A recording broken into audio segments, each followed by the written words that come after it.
and welcome back to the page. My name is Jeremy Fuhst. I am the host of this YouTube page. Welcome to Phoenix, Arizona, where we talk about everything Phoenix, Arizona, as you might have guessed from the title. I have to give a disclaimer. I was born and raised here, so I am extremely biased. Love Arizona, love everything it has to offer. No desire to leave. So there's your disclaimer. Take it for what it's worth.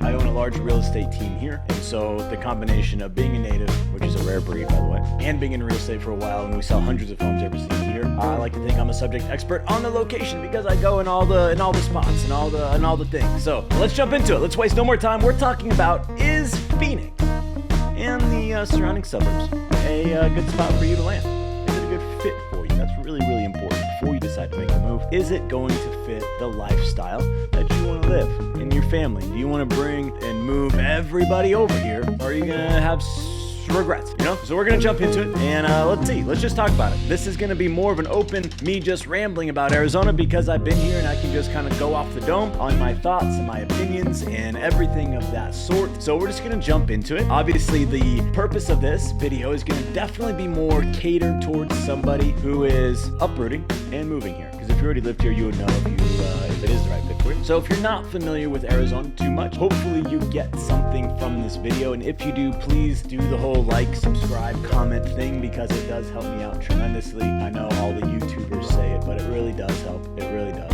And I would love just for you to comment and say, hey, you didn't get anything out of it. It was absolute garbage. Or hey, I actually really enjoyed it. You were super charming, charismatic.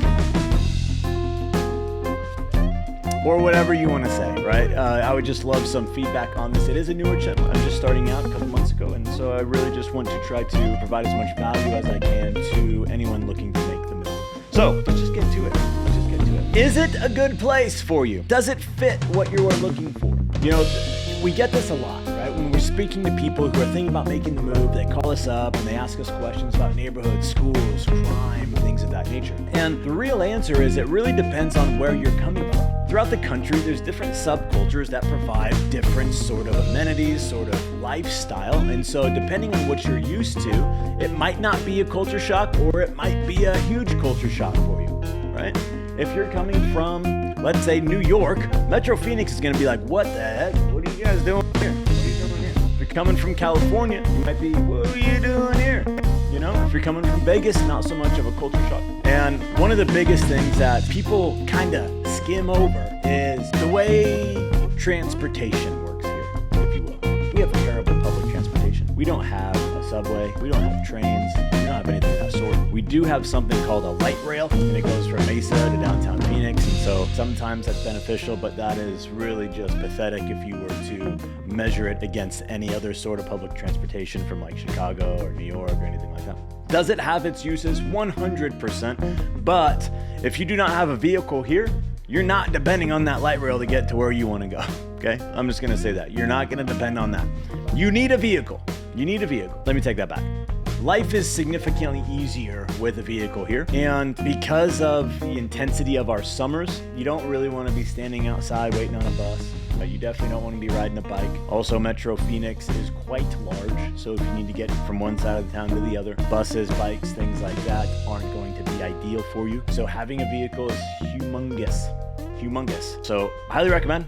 If you don't have one, if you're thinking about moving here, you get one. And then let's roll that into one of my favorite parts about Arizona, which I know, Vegas is similar. I know I already dropped Vegas, but I'm using them again, is our transportation, our grids, our street grids. Arizona is our Phoenix and the suburbs around is on what's called a grid system. So streets go north and south and east and west. So it's very, very simple. Very, very simple. You don't have these roads that curve in between and you kind of have to know by memory when to turn and things of that nature. You just go, hey, take baseline down to Alma School, turn left and take that a mile and it'll be on your right. Like directions here are very, very simple. And so when I talk to a lot of people who do move here from other places, that is one of their favorite things in the world. It does not take them a lot of time to figure out how to navigate the streets around here in this grid system. And so it's really incredible. Now, if we were to move on into a much more important topic, if you will, is it a good place to bring my family? Now, obviously it depends on what area you choose to live in, but you can find areas with extremely low crime rates that are affordable, right? Like you don't have to go spend a couple $1,000,000 to be in this gated community that has, very low crime rates. You don't have to do that. You can move into suburbs like Gilbert that is considered one of the safest neighborhoods in the country with an average price point of $600,000. That is a very doable thing. And so when you're thinking about, hey, I just want to make sure my family is safe, we have good school systems in Gilbert, right? Like it just depends on where you want to go, but you want to uproot your family, move to Arizona and feel safe and comfortable with your decision. There are options out there where you don't have to freaking sell an arm and a leg to be in the area that makes you feel that way. You don't have to do that. And so that's one of the coolest things, in my opinion, is Metro Phoenix is so broad, right? If you look at a map, to get from one town to the other, it's giant. But with that comes incredible opportunities for things like this, right? You don't have to drive that far. You don't have to go way out of town. You don't have to sacrifice much, if anything, to get what you're looking for your family and safety in schools. You just don't have to do it, which is really, really cool. And I love it. I think it's really neat. And another thing, let's just roll right into another little topic here, is where Metro Phoenix is geographically is maybe unbeatable. Maybe unbeatable. We can go from here to the beaches of San Diego in 5.5 hours. We can get to LA in 6 hours. We can get to Las Vegas in about 4.5 hours. If you guys are interested in going to Mexico, I go there quite frequently. It's a 3.5 hour drive to the beach of Mexico. Me and my wife and my son and friends, we go down there all the time. You can get to Colorado quickly. You can get to New Mexico quickly.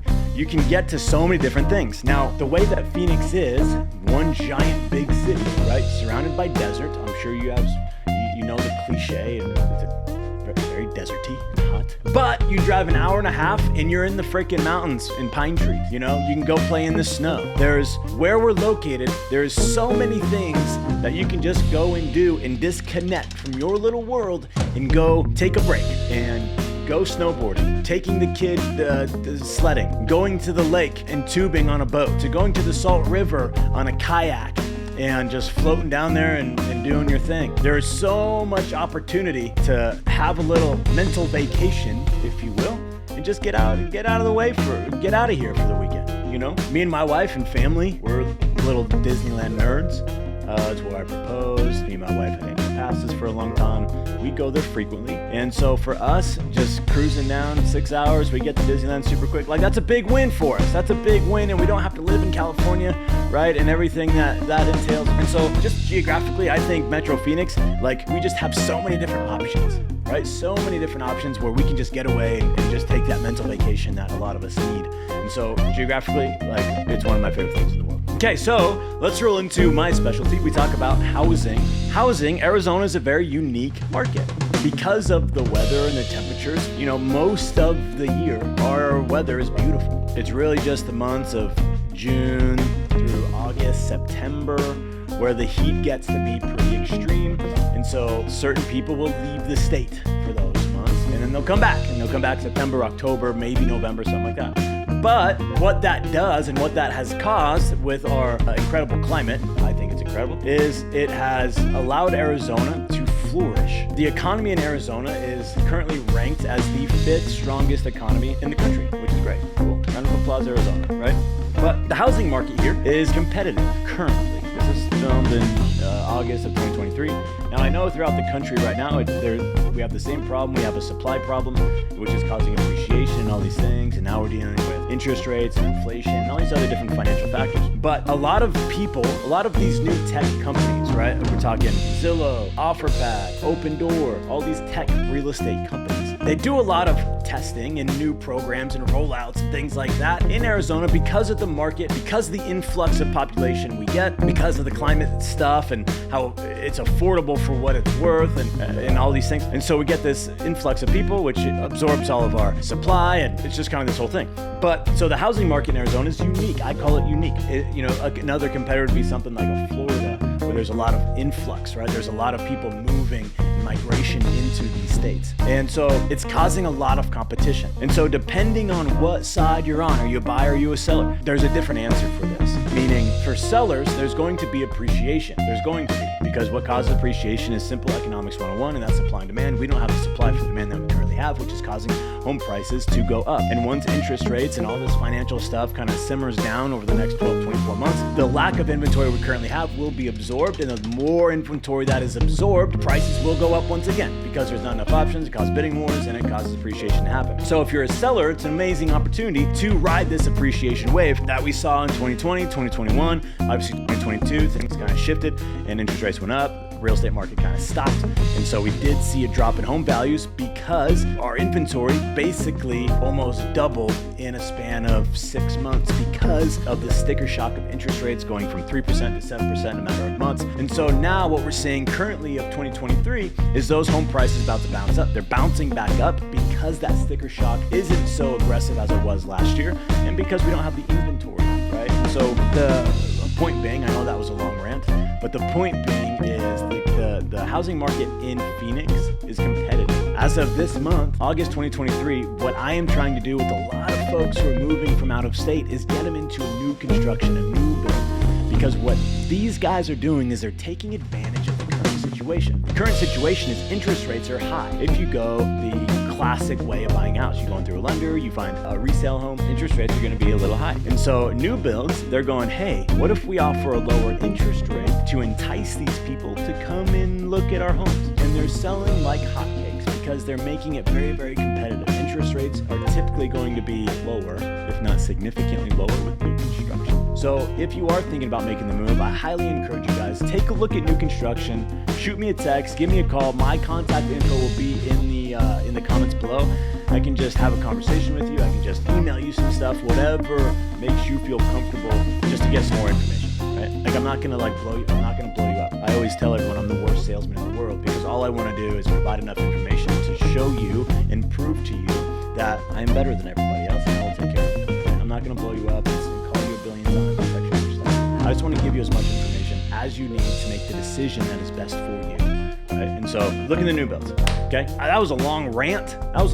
But let's go into one more thing before we end this video, and that's going to be the climate of Arizona. I'm sure you guys know. Everyone kind of debates it, right? Are dry heats worse than humidity? Don't know why I did an accent there, but so it's a very dry heat. We don't have a lot of humidity, but the dry heat is scorching hot. Now, I would probably take the dry heat over 100 degrees with 80% humidity any day of the week, right? I mean, that sounds terrible.